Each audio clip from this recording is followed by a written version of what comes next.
I'm here to explain figure 6.5 in chapter 6 about the areas under the standard normal curve.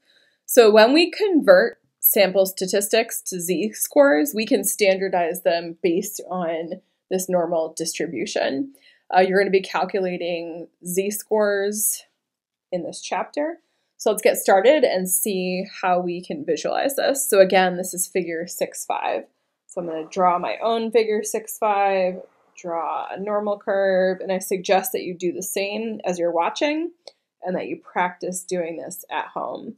It's supposed to be symmetrical on both sides, so forgive me if it's off a little bit. And then my mean is always at the center.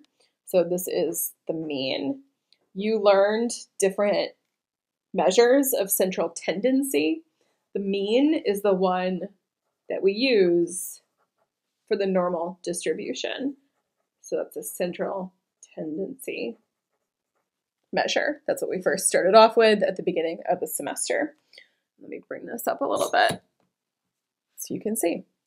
So when we are looking at the normal curve, we can use z-scores of 1, 2, 3, and up to understand how a normal distribution works. And here's what it tells us.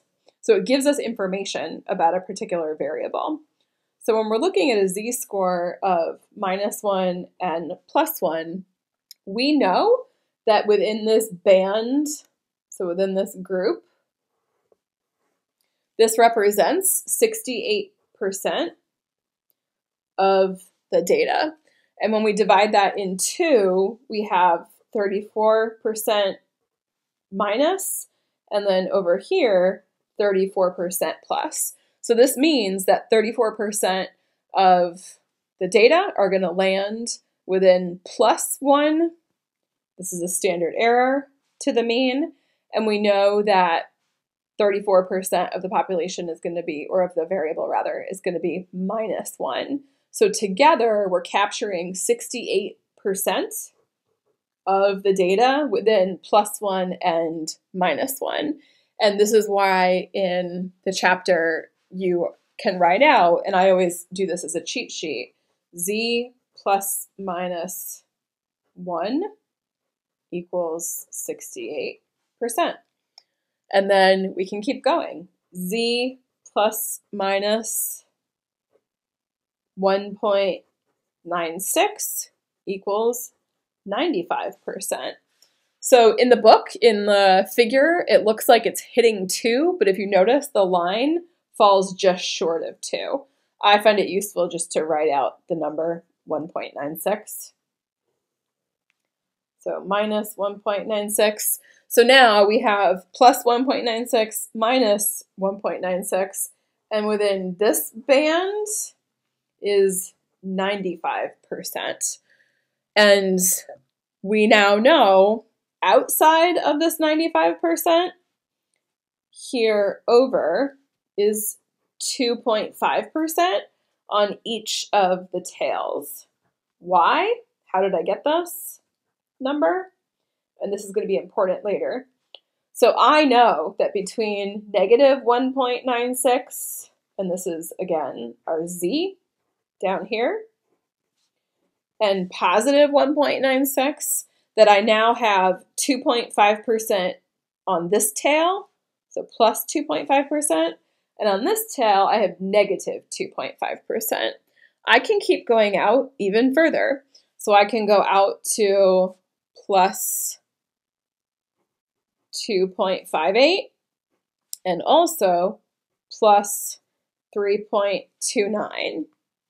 And I'll do it over here on the flip side, minus 2.58 minus 3.29. The group in between, and let me grab a different color to represent this. So I've got here pink 68%. I've got here in blue 95%. again, my blue is representing my z-score of 1.96 or 95%. My pink is representing 68%, and that is my z-score of plus or minus 1.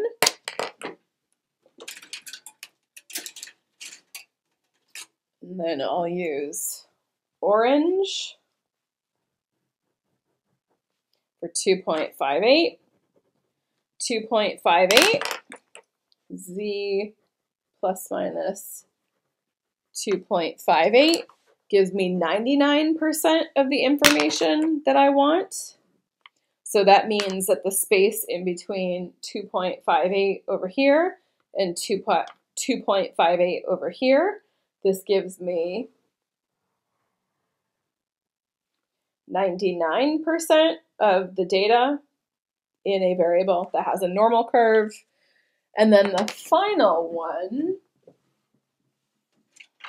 I will use green, and this is negative 3.29. Over here, positive 3.29.